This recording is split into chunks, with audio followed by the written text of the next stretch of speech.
Hi everyone, I'm Stephanie Weaver. I'm the author of the Migraine Relief Plan, and I'm here in Quarantine Kitchen with Microwave Boy on the camera. Good morning, Microwave Boy. Hi, Steph. And today, because my friend Charles asked, I'm going to tell you how I stock my pantry. So I literally just did this yesterday, and hopefully I won't need to go for a big stock up shop for about 3 weeks. Now there are just 2 of us, so take all this with a kind of a grain of salt. We do eat more of a Mediterranean diet, so not a lot of meat, but we do eat a little bit of meat, and we tend to eat sort of whole foods, not much processed food. So I pulled a bunch of stuff on the counter. I'm just going to kind of go through it with you. If you don't already do this, and I tend to shop at the same couple of stores, so I go to Trader Joe's normally twice a week.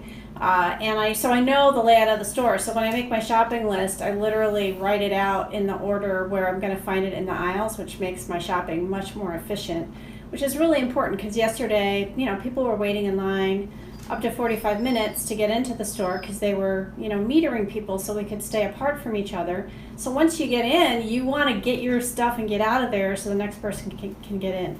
So this was really helpful because I know the store. That is why it drives me crazy when they rearrange stuff, because then I have to rethink it all in my mind. But I totally understand why they do that as well. So I'm going to start over here with, kind of what's in my pantry. I'm going to start with grains. So I have a variety of whole gluten-free grains. So those of you that eat gluten, you might also want to have, wheat berries, wheat flour, spelt, farro, some of those things. But I've got basmati rice, cornmeal or polenta, millet, and quinoa. So what I tried, and I also have wild rice back there. And so what I try to do is I alternate which one of these I cook. So I just made wild rice, so the next time I'm probably going to make millet.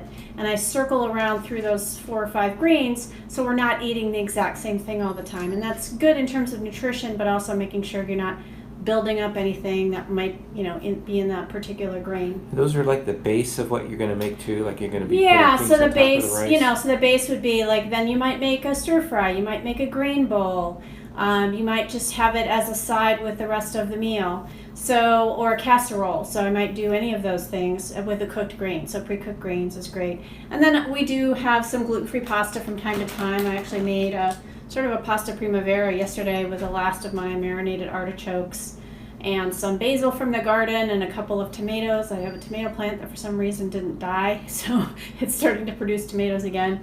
I recognize we live in a lot of privilege, so I just want to say that. We have a kitchen big enough to shoot from. We have a garden where we grow food. We live in Southern California. I recognize all that. I know a lot of people are home in small apartments with small kitchens. So whatever of this is useful to you, and I really try to think about, super practical stuff. So we have, generally I just have either penne or rotini, which works for me perfectly fine in terms of having grains. You also might want to have actual spaghetti in your house. So let's go over to the beans section. So I have a few more beans that I'm showing here, but I've got they're chana dal, which is a type of split pea. These are actually good for diabetics because they're lower carb. So if you're on a lower carb diet, these might be worth ordering. You're not going to find them in a regular store. Garbanzo beans or chickpeas, which are great for grain bowls. You make hummus from them. They make wonderful curries. I showed you how to make those a couple days ago, so look for that in the video. Red lentils make beautiful soup, or kitchery, which I may be making for you guys tomorrow. And then black beans. So beans are beans kind of like a protein? Yeah, beans are a protein, high in fiber, keep you really regular. One of the things I'm finding is because I'm not going to the store as much and I'm not buying any little snacky stuff, man, we're eating like super healthy, so we're both feeling really good, which is nice. This is a crazy time. We want to try to keep our immune systems up, and so these are the staple of all the healthy diets all around the world. And they add some plunk to whatever. Yeah, and they what Microwave Boy calls plunk. They fill you up. You really feel satisfied. So, and a bean grain combination is a delightful plant-based meal. It's great if all of us can eat more plant-based. So that's terrific. And then next up would be nuts. So I have in the fridge, I use, so the dog has decided to make a den out of my legs right now. because that's her comfort zone. So if I look like I'm a little surprised, it's because that's where the dog is. Cashews, I make creamy sauce from those. They're also fantastic added to chili, vegetarian chili. We usually do sunflower seed butter as opposed to peanut butter because I'm a little bit allergic to peanuts, so I avoid those. I've also usually got some walnuts in the fridge, some pine nuts, and also maybe usually some pumpkin seeds and toasted sunflower seeds. Those add wonderful crunch to stir fries, to the veggie hash I made last week. So those are some options there. So let's move into our animal and fish protein section. So I did stock up at Trader Joe's. Now I didn't buy 10 cans of anything because there's just 2 of us and we don't go through fish real super fast. But the pink Wild Alaska pink salmon with no salt added and the albacore tuna with no salt added are the 2 staples that I get from them on a real regular basis. Love these for tuna melts, for tuna salad, and I generally make salmon cakes. I have a great recipe I can post for my salmon potato cakes from this canned salmon. Very high quality protein, so good for you, and it's also sustainably fished. And then if you're going to be buying frozen fish, I'm going to recommend not buying the pre-breaded stuff unless that's all your kids will eat. But things like a tilapia, a cod, some kind of white fish, they can be thawed and you can fry them up really lightly, like pan fried. They're yummy. Or they can make wonderful fish curry where they kind of almost dissolve into it and you don't even know, and they don't have a fishy taste. So it's a great way. We happen to have neighbors, again, this is the privileged part. We have neighbors who fish. They provide us fish, which is awesome. But, if I didn't have that, I might be going to, a store and buying this on occasion. And then in terms of the actual meat section, so Microwave Boy likes one of these spicy jalapeno chicken sausages with his breakfast every day. They're not super high in sodium. They are super flavorful. So something like this you could add. They're not greasy. They're not greasy, yeah. So a lot of those sausages, those pre-made sausages are really oily and greasy. They're not. We really like them, and I add them. So I made him a big pot of dirty rice yesterday with cauliflower rice, and I added a couple of these to flavor that. So if you're buying meats, think about them as more flavorings as opposed to the main, because that'll stretch your dollar a lot farther. It'll stretch your meat farther. You won't have to go to the store as much, and these also freeze really well. So that's also why I'm showing them. I usually buy the chicken drumsticks, which are the cheapest version of the organic chicken. And so that way we can have that organic quality, but not, pay 3 times as much. I'll make these in the Instant Pot for him, usually 1 or 2 packages, and that'll be what he'll eat for a couple days. These also freeze really well. So, I bought 4 packages yesterday, which I normally wouldn't have bought. 2 are in the freezer, 2 are ready to cook today.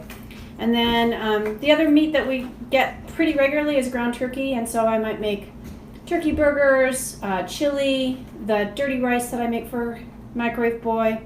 That's one of our kind of staples. And then last, I did want to share that I do occasionally get uncured bacon, and Trader Joe's happens to have, this is less expensive for a pound, and it's not super high in sodium. I did, for my migraine people, I did have to test it to make sure it didn't bother me. But what's nice about a package like this is you can actually just slice through a small amount of it. You can keep it in the freezer because the high fat content means it won't freeze solid, and you can just slice off a little bit. And what I would use this for is flavoring a primarily plant-based meal. So obviously not wholly plant-based if I'm putting bacon in it, but I'm going to be making some collard greens later this week. And part of that is I'm going to use a little bit of that bacon. And then I can store it in the freezer, pull it out when I need, and just slice off another little section. And then that's awesome. Okay, so then on to dairy. So I'm dairy sensitive, so I don't eat a lot of dairy myself. So I love, this particular milk blend from Trader Joe's is fantastic because it's plant-based and it's super creamy. So I throw a little bit of that in my tea. And if I'm making, a sauce or something, that's what I would use. But we do, either get butter or usually the buttery Earth Balance buttery sticks, which are soy-free. So depending on what's available, Right now, this is what's easy to get, so that's what I'm getting. And then if you're going to pick a cheese, I would say some kind of hard cheese like Romano or Parmesan, where you just, again, for flavoring. So I made a pasta primavera last night, just a small amount of this on top. And I can't have too much of it because it is a migraine trigger for me a little if I have too much of it. If you do have migraines and you want to make a grilled cheese, what would you do? So the only cheese that's on my plan until you test cheeses are American slices. So if you can find like organic American slices, because they're not fermented, that's why they're okay. Not the best quality cheese, although they make a great grilled cheese. So that's what I would use. And you could grill cream cheese, which is also on the plan. I don't really know how that would taste, but you could try it. Bagel. Yeah, on a bagel.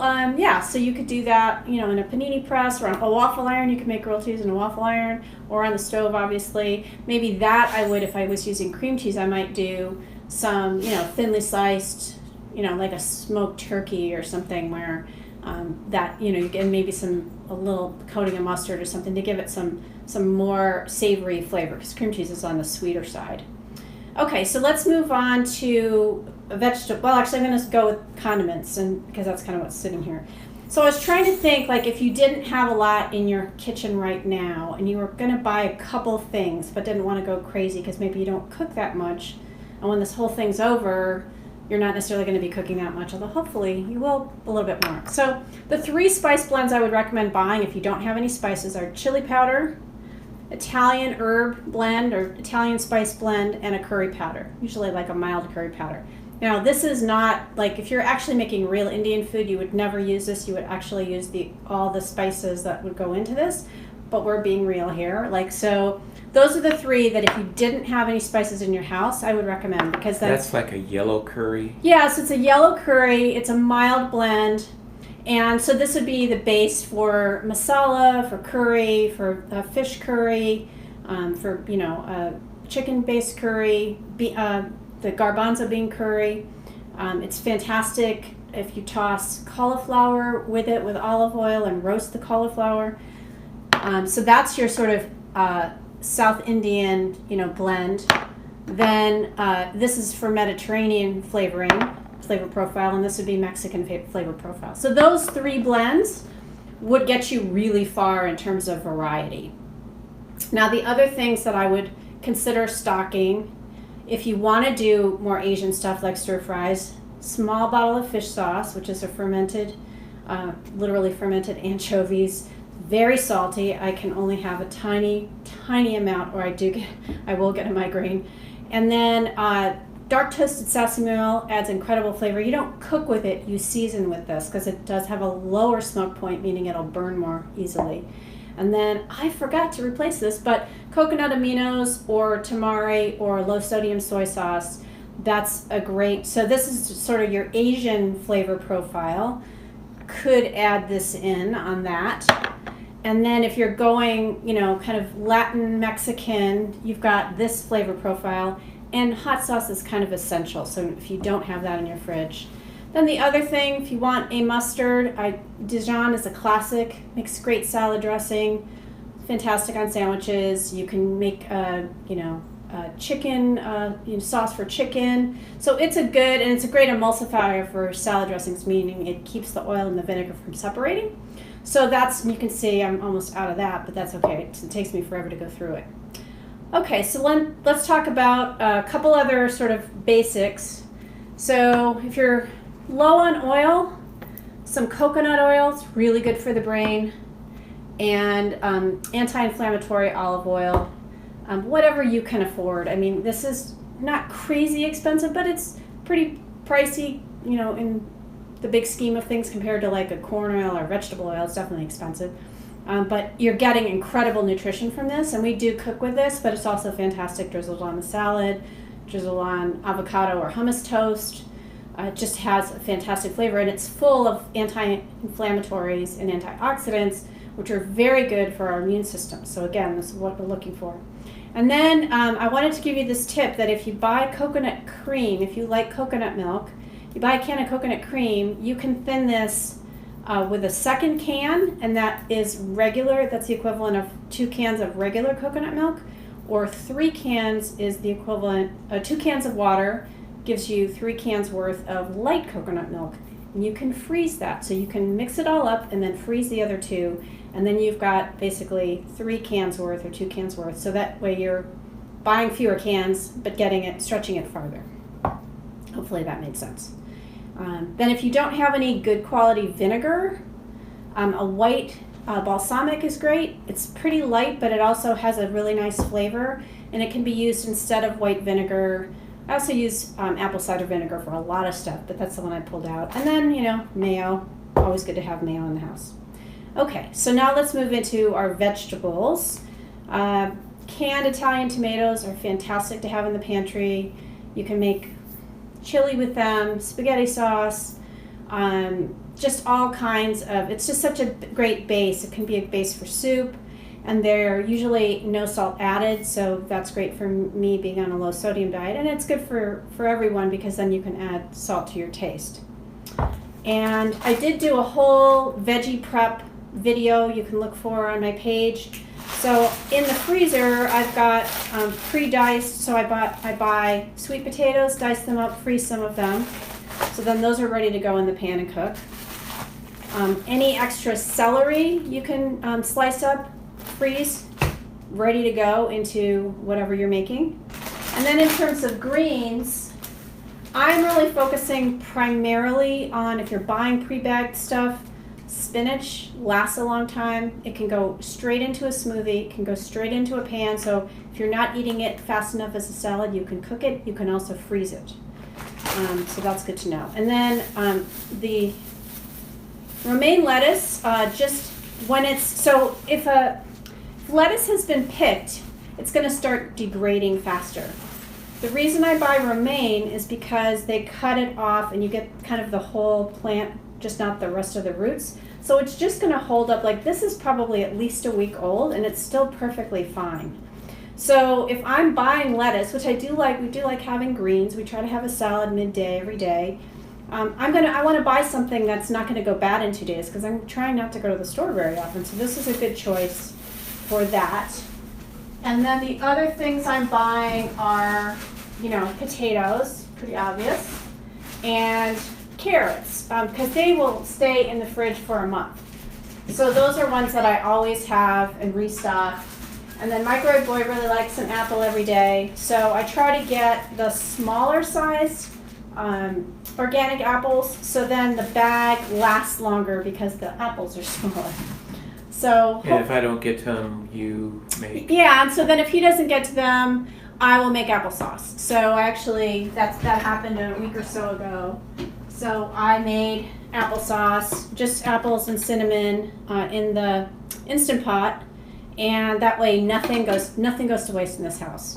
I actually read Kathleen Flynn's book, I can't think what it's called right now, the Kitchen Counter Cooking School, and she talked about food waste, and I was so horrified to find out that Americans throw out 30 to 40% of all edible food in the United States. Now that includes food that gets tossed kind of through the growing process, but also food we bring home as leftovers from restaurants, and then food we buy and don't use. And I thought, oh my gosh, that means if I spend $100 on groceries, I'm throwing out $30 worth of groceries. That's a lot. Like, we can't afford that. So for a while I was keeping track of everything I bought that went bad and calculating each week how much I was wasting, and that really helped me figure out how to not waste food. So it's super rare that I have anything that goes bad because I only buy what I need. And of course nowadays we're all in a different world. So that's why I'm showing you stuff that is preservable, can be frozen, so you can pull things out, still have fresh vegetables, they've just been frozen. I think the hard part to that is envisioning what you're going to make that week. Right, and so for you, yeah, like there's some things that we like, but you'll make a week's worth in advance. Right. So then that actually makes breakfast easy because there's hash that goes with whatever. Right. My dirty rice can be a lunch, it can be a dinner. Right. And I just pull it out and I heat it up. Right. Yes, exactly. And so, like, I made a big batch of the dirty rice, so half of it went in the fridge, half of it went cooked in the freezer. And so I've also, and that also helps with, like, I listened to this great podcast called The Satellite Sisters, and Liz, who I got to meet last month before everything went crazy, did her, like, a whole kind of kitchen cooking demonstration because she'd never made moussaka before, which is a Greek dish. It's very funny and wonderful, and it looked like it was amazing, but she was saying, well, why would I need, like, cooking just makes too much food for one person. And, you know, what I've done is, I guess I will go over here, show you kind of what's in my freezer real quick here. Sorry. Oh, yeah, I guess I can show you what's in my freezer a little bit. So I've got leftover salsa, which I will thaw at some point. I've got frozen cauliflower florets, which I will be able to thaw and roast directly in the pan at some point. Kitchery, which is lentils and rice combo with spices and vegetables. And I label everything. So some kind of masking tape, Sharpie, date, so I always know how old stuff is. And this is extra tomato sauce. So, and then there's a bunch of little individual servings of soups. So I will cook on the weekend and make a whole bunch of stuff. Basically, I'll fill up all the containers that we own. And then as much will go, right now the freezer's packed, the fridge is packed, so I won't be cooking very much because we'll be eating that stuff. But that's what's really nice because, so this is a shout out to Liz Dolan. Yeah, you might not want to eat moussaka more than 1 or 2 days, but when it's in the freezer in 2 or 3 weeks, you're going to be excited to pull that out. Just like I'll be excited to say, oh, I forgot I made the soup. And you're adding more variety to your meals without having to go to the store. So anyway, that's everything. I'm happy to answer questions in the comments. I will post a couple recipe links for you. Also check out the other videos in this series. So they're all posted on my page or my channel if you're watching on YouTube. And if you're watching on YouTube, please follow me on Facebook, Stephanie Weaver, MPH, like miles per hour. It stands for Masters of Public Health. And I'm also S. Weaver MPH on Instagram and Twitter if you want to follow me there. And you can also search ingredients on your recipe website Right. just to figure out what, Yes. you know, if you're making your shopping list, what can I make? Yes. So on migrainereliefrecipes.com, which is my recipe website, there's over 400 recipes. Many of them are plant-based. Many of them they're all geared towards special diets. So low sodium, migraine-friendly, paleo, vegan, vegetarian, dairy-free, gluten-free, casein-free. They're all tagged. So you can search any of those categories to see what's available. And you can also say, well, what can I make with lentils and rice? What can I make with kale and bacon? If I have a recipe that uses those 2 ingredients, it'll come up. So if you end up with a big bag of lentils, because that's all that was available at the store, you can just put in lentils and see what lentil recipes I have. So, or kale or whatever. And note that, split peas, lentils, they're kind of interchangeable. So I do have a kale and split pea soup that's really yummy and is kind of made from mostly pantry ingredients. That would be a great choice to make right now. And you can, freeze some of it in smaller portions. So thanks for watching. We'll see you again soon from the Quarantine Kitchen here in San Diego. Bye. Stay well.